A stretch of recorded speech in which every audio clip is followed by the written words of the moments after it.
In the early hours of a gray November morning, long before the city stirred to life, the grand tower on Fifth Avenue stood still. Its golden letters, Trump, glimmered faintly under the misty streetlights, but inside, silence reigned. At the very top, in the penthouse that had once hosted presidents, kings, and titans of industry, Donald Trump sat alone in a velvet chair, staring out at the skyline he once ruled. The world still believed he was untouchable, but this morning, the truth was different. Behind closed doors, the empire was cracking. Few people knew how close things had come to collapse. Fewer still knew what it had cost him, not in dollars, but in pride, in loyalty, and in the quiet moments no camera ever caught. The bankruptcy they spoke of in headlines and whispers wasn't just about numbers. It was about legacy. And in Donald's world, legacy was everything. It had started like so many storms do, not with a bang, but a tremor. A call from a longtime associate late one evening. "Don, the casino numbers are worse than expected. We've got investors calling. Nervous ones." Donald, who had seen bigger fires before, brushed it off. He always did. "It's a cold quarter," he had said. "We'll turn it around." But the numbers didn't turn. And suddenly he was facing something he hadn't faced in decades. Doubt. Not from enemies, but from within his circle. Alan, his longtime accountant, began avoiding eye contact. Sarah, his legal counsel, who once defended him like a lioness, started suggesting strategic retreats. And Ivanka, usually calm and poised, had that look in her eyes, the one he remembered from his own mother when the bills were piling up in Queens. Meetings turned tense. Laughter stopped echoing through the boardroom. Behind closed doors, voices rose, fingers pointed, and the old loyalty began to fray. Trump Tower, the symbol of his rise, became a fortress of worry. Each hallway seemed colder. Each mirror reflected a man searching for answers. For a moment, Donald considered selling off one of his properties quietly, maybe the golf course in Scotland or the DC hotel. But every time he got close, something pulled him back. His name was carved into these places. Selling them felt like chiseling away at his own soul. He reached out to friends, real friends, the kind who had known him before the gold, before the fame. One, a soft-spoken builder from Queens named Benny, agreed to meet him for lunch. They sat at a quiet corner of a diner in Midtown. No cameras, no staff, just two men and a pot of coffee. Benny listened more than he spoke. When Donald finally stopped talking, Benny leaned in and said something that stayed with him. "You built a mountain, Don, but maybe this part, this valley, is where you figure out what kind of man you really are." That night, Donald didn't sleep. He walked the empty hallways of his penthouse, passing portraits of his father, Fred, and of himself in younger days. Eyes bright, fists clenched, heart full of fire. He thought about what it had taken to climb to the top. The fights, the deals, the doubters. He had survived more than once. He could survive this, but only if he faced what he had avoided for too long, the truth. He called a meeting the next morning. Not in the boardroom, but in the private lounge, where he used to relax with old jazz records and a glass of scotch. Everyone was there. Ivanka, Eric, Don Jr., Alan, Sarah, and a few trusted advisors. No press, no assistants, just family and truth. He didn't speak like a mogul that day. He spoke like a father, a man, someone who had fought and bled for everything he had. "We're not broke," he said, "but we're bent. And I need to know now, who's still in this with me? Not for the money, not for the name, but because we believe it's worth fighting for." There was a long silence. Then, Ivanka stepped forward and placed a hand on his shoulder. Eric nodded. Don Jr. clenched his jaw and muttered, "Let's fix this." It wasn't a victory, not yet, but it was the beginning of one. Over the next few weeks, Donald made decisions he never thought he'd have to. He sold off smaller assets, trimmed the company's luxuries, and restructured debt with terms that stung but kept the core alive. He flew coach once, just once, to attend a face-to-face with a creditor who had refused all previous calls. The man respected it. A deal was made. Slowly, painfully, the bleeding slowed, but the press hadn't caught on yet. Outwardly, the Trump name still glittered. But Donald knew the battle wasn't over. It was only getting more personal. And deep in his gut he could feel it. Something bigger was coming. Something not just about money or towers. A shift. a challenge that would test not just his fortune, but his very place in American life. And when it came, the world would watch. But only a few would ever know what it had cost him to be ready. It was a quiet evening in Palm Beach when Donald Trump finally allowed himself a moment of solitude. Mar-a-Lago, that grand old estate of sun-soaked terraces and gilded corridors, hummed softly with the sound of distant music and clinking glasses. There was a fundraiser downstairs, but he had slipped away. Not out of pride, but fatigue. Real, bone-deep fatigue. The papers had finally caught scent of the storm. Headlines danced across screens and newsstands. Trump's fortune in jeopardy. Empire at a crossroads. From gold to gray. Trump faces reckoning. He read them all. Not with anger, not this time, but with a strange sense of peace. They had written him off before. In the 90s. In 2008. Even in the early days of his campaign. But somehow he always returned. And he would again. But not as the same man. The hardest part, he realized, hadn't been the financial bleed. It had been the isolation. Power, for all its grandeur, could be the loneliest place on earth. When things were good, the phone never stopped ringing. But in the bad times, silence grew loud. Even old allies had gone quiet. One, a banking titan who used to send holiday cigars and personal invites to private island retreats, suddenly became unavailable.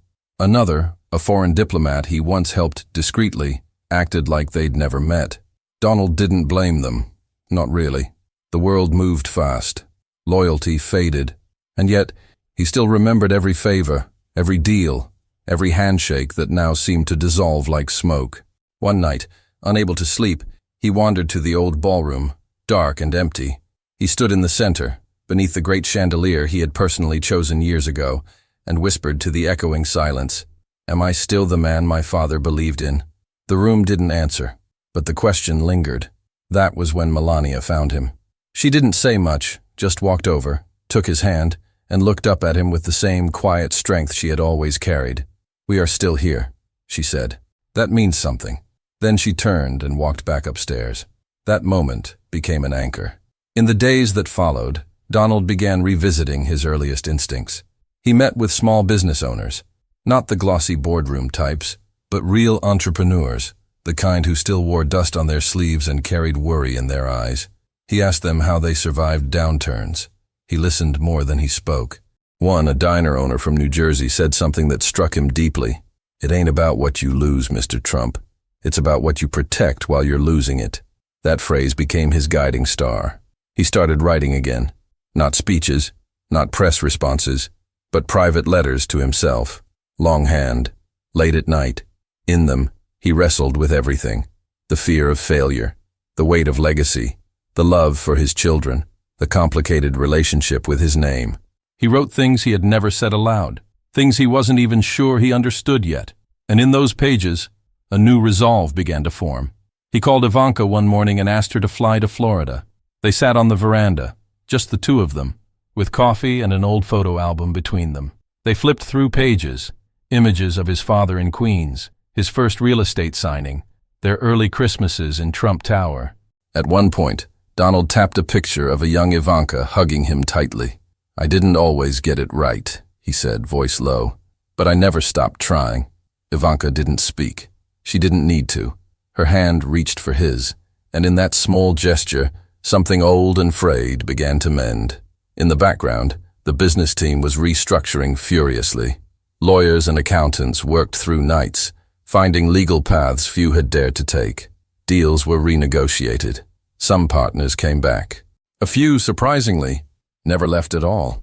One, a stoic man named Klein, from a financial group in Zurich, quietly wired in temporary funds to keep one of the hotels afloat.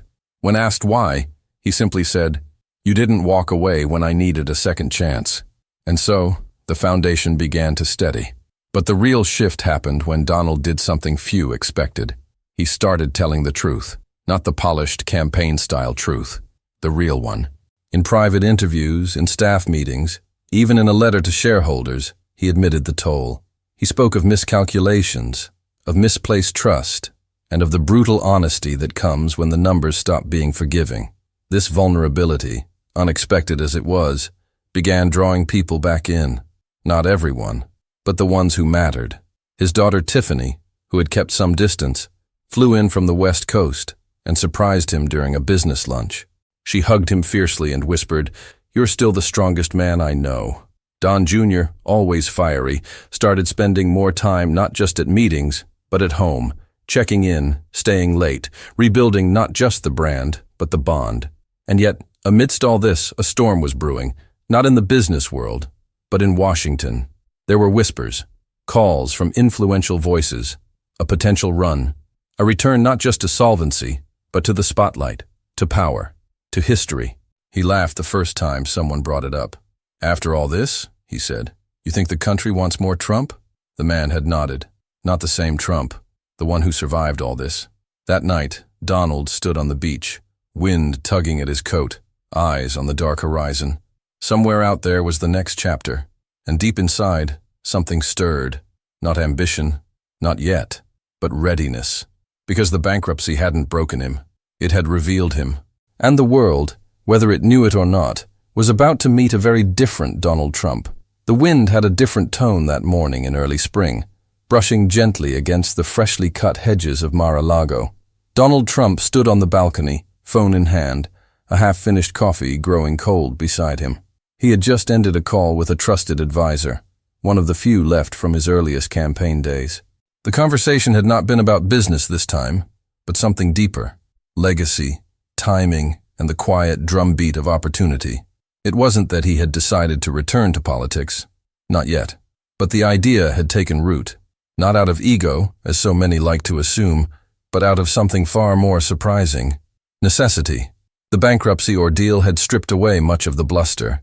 It had laid bare the scaffolding of his life, the raw framework of hopes, regrets, and lessons unspoken. He had come to see his empire not just as a monument, but as a mirror, and for once, he didn't flinch at the reflection. That morning, he walked the estate alone. Staff offered quiet greetings, some of them warmer now, tinged with respect, not born of fear, but familiarity. They had seen him at his most uncertain. They had watched him not lash out, but lean in. There was something new in him, and they felt it.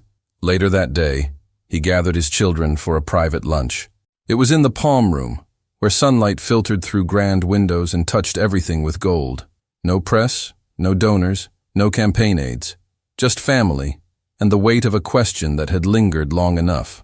"I want to ask you something," he began, setting his fork down. "And I need you to be honest with me." The room quieted. Even Barron, now a tall, thoughtful young man, looked up with focused eyes. "If I stood up again," Donald said slowly, "if I ran, not for me, but for what I still believe in, would you be with me? Fully? Even if it got ugly?" There was silence. Then Eric spoke. "Dad, we've seen ugly. We've lived it. And we're still here." Ivanka, calm and poised, added, "It can't be about redemption. Not for the media, not for the critics. If you do it, it has to be because you still believe you can help this country." "I do," he said, voice steady, "more than ever." That was the moment the decision was made. In the weeks that followed, things moved swiftly, not with the bombast of before, but with strategy. Quiet meetings in unmarked buildings, conversations with former governors, mayors, even past rivals. One by one he reached out, not demanding loyalty, but seeking insight. What he heard shook him. The country was tired. Divided, yes, but more than that, disillusioned. People weren't looking for a hero. They were looking for someone who had been through the fire and still stood, not untouched, but unashamed. Someone who knew loss and came back wiser. And for the first time, Donald felt he could be that man. He began writing again, not letters this time, but reflections, short thoughts, memories, plans. He titled the folder simply, "The Second Climb." It wasn't about campaigns or slogans. It was about meaning. What mattered? What didn't? One entry read, "The buildings will crumble one day, even the tallest ones. But a life lived with conviction, that can't be erased." He started meeting people in diners again, just as he had during his first campaign. But this time, he didn't talk about greatness or winning. He asked questions. He listened to stories. A retired nurse in Iowa spoke of losing her pension. A farmer in Ohio talked about his son's fentanyl addiction. A teacher in Georgia cried when she said, No one's listening to us anymore. Donald nodded, not with the certainty of a man who had all the answers, but with the solemn understanding of someone who had once been ignored, too. His team, skeptical at first, began to see the shift. He wasn't performing. He was present. Then came the letter. It arrived one morning at Mar-a-Lago, handwritten on yellowing paper. It was from an old rival, someone he had once battled fiercely on the national stage. The letter didn't praise him. It didn't apologize either. It simply said, "I never understood you. I still don't. But I've watched how you handled this past year, and I respect how you've kept going. That's rare. Don't waste it." He read it twice, folded it carefully, slipped it into the drawer beside his bed. Something was forming, not just around him but within him, a resolve not to reclaim, but to redefine, not to rise again for the sake of glory, but for the chance to leave something truer behind. He knew the critics would come harder this time. They always did when you refused to stay down. But he also knew this. People could forgive a fall. What they couldn't forgive was giving up. And Donald Trump, for all he had lost, had not given up. That summer, under the wide skies of Arizona, he gave his first unscripted speech in months. No teleprompters, no planned slogans. Just him, a microphone, and 1,000 faces that had come not for a show, but for hope. He talked about mistakes, about pride, about learning what matters. He told them he'd nearly lost everything, and that it had taught him more than winning ever could. And when he finished, there wasn't a cheer at first, just silence, the kind that comes when people aren't clapping for performance, but for truth. Then the applause came, slowly, strongly, and in that moment, Donald knew. The real comeback had already begun. The autumn leaves had just begun to fall when Donald Trump returned to New York City, not to reclaim a tower or to host a gala, but to walk familiar streets with quieter eyes.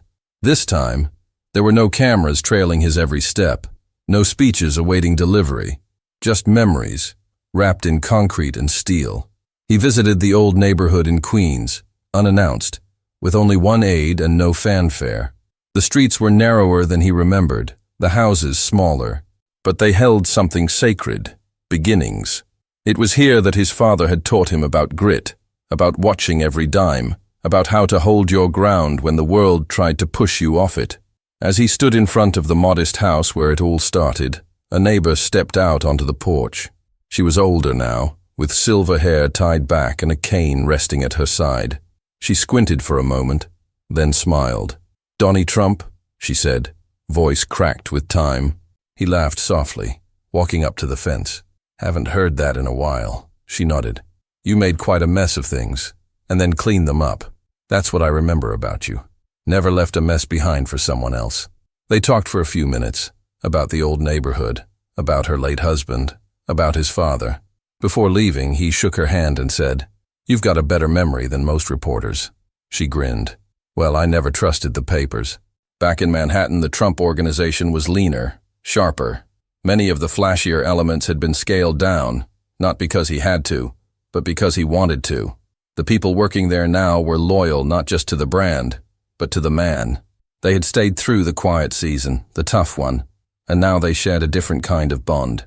Not built on image, but on something more enduring, resilience. One evening, during a private dinner with longtime friend and media strategist Carl Watkins, the conversation turned once more to the looming question, would he run? Carl lit a cigar and leaned back. "You know the risks, Don. They'll come harder this time. You've shown them your cracks." Donald nodded. "And that's why I might win. People are tired of pretending. They want someone who's cracked and still standing."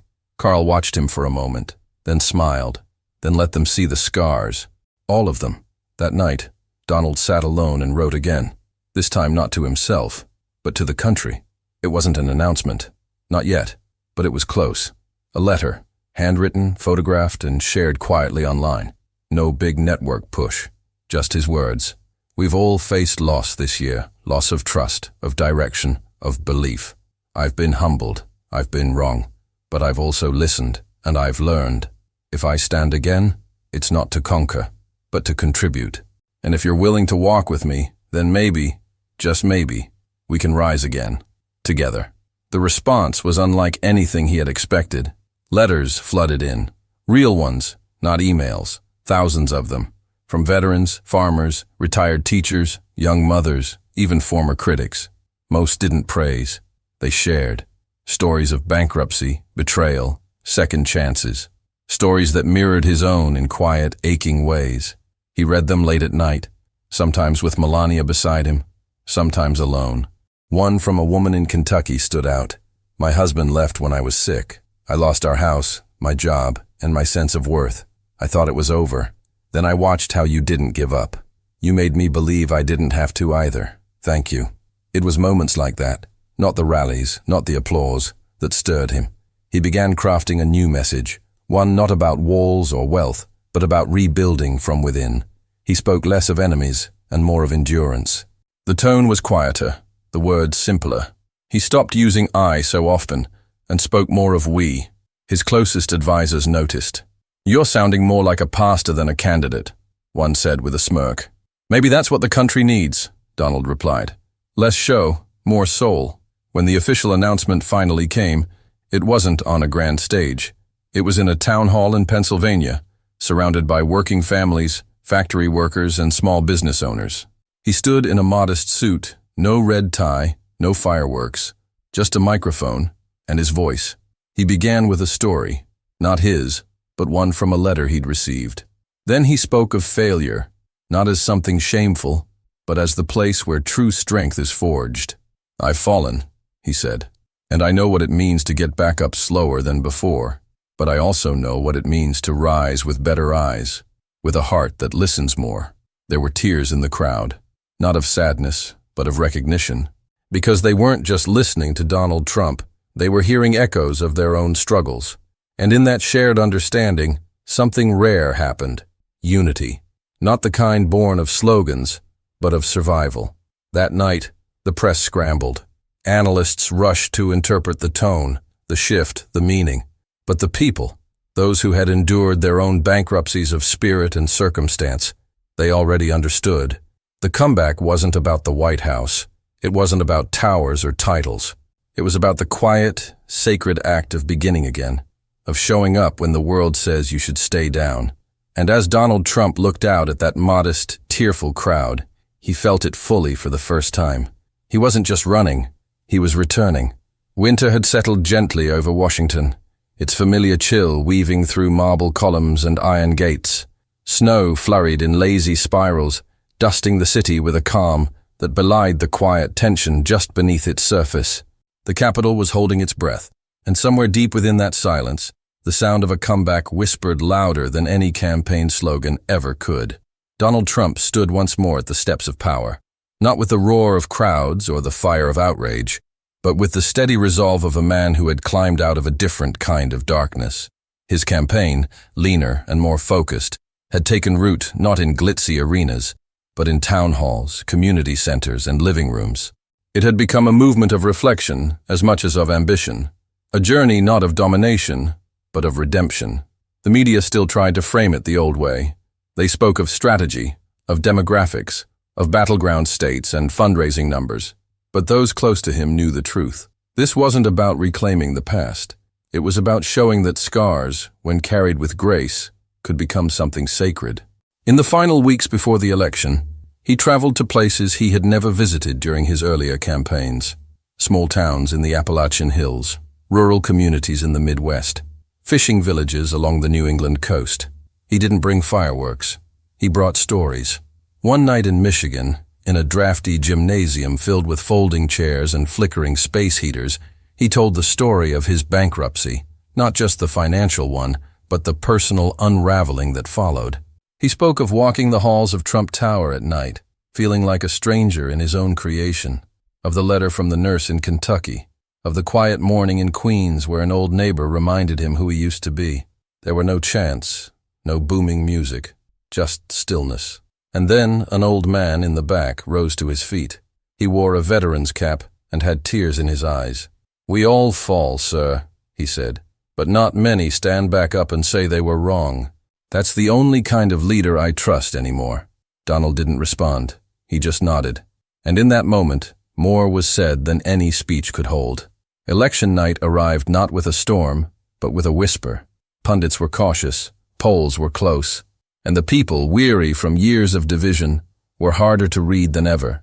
Some voted with conviction, others with curiosity. Many simply voted with the quiet hope that maybe, just maybe, someone who had faced the abyss could help them climb out of their own.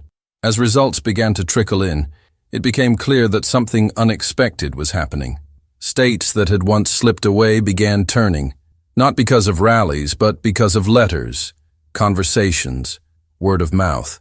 Places that had been forgotten began speaking up, and when the final results were tallied, slowly, cautiously, Donald Trump stood victorious. But this time, there was no gloating, no shouting, just a slow, quiet nod as he watched the screen, surrounded by his children, his team, and Melania, whose hand never left his. That night, he stepped outside alone, onto the portico of the estate, where it had all unraveled years ago. The stars above were clear. The breeze was cold. He thought of his father, of that builder from Queens, of Benny, the friend who had once told him, "The valley is where you figure out what kind of man you really are." He had been through the valley, and now he was climbing again, not with the speed of youth, but with the strength of understanding. The inauguration, when it came, was unlike any before it. He requested no parade, no celebrity performances, no spectacle.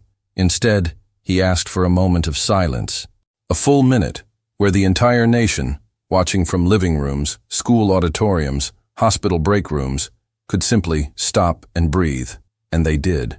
For the first time in decades, the transfer of power wasn't just about one man. It was about all of them.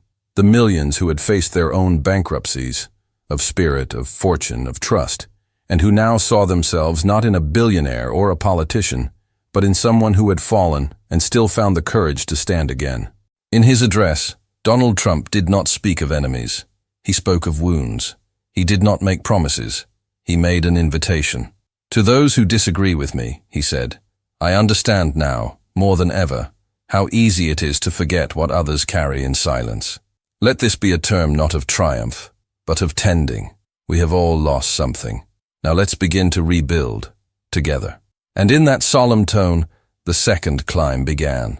Months passed. The world changed, slowly but perceptibly. His policies, now shaped not just by power, but by perspective, reflected a different priority. He focused on healing the institutions that had cracked, on restoring respect to forgotten professions, on ensuring that small voices were heard as clearly as loud ones. He was still Donald Trump, still direct, still stubborn. But now, something gentler lived behind the sharpness, a pause before the reply, a moment of listening where before there had been only talking. And in the final year of his term, during a quiet interview, no lights, no studio, just a camera and a porch swing, he was asked what had changed him the most. He looked out across the garden, eyes soft with memory. "Losing everything," he said, "and realizing that I still had people who believed in me when the gold was gone. That kind of loyalty, it's not bought, it's given, and I don't take it for granted anymore." The interviewer asked, "Do you think history will see you differently now?" Donald shrugged. "History will do what it wants, but the people who walked through this with me, they already know." And as the sun dipped below the horizon, casting long golden shadows across the lawn, Donald Trump leaned back, folded his hands, and said one final thing. "I thought I built towers, but in the end, I think I was building something else entirely. A second chance. And that's worth more than gold."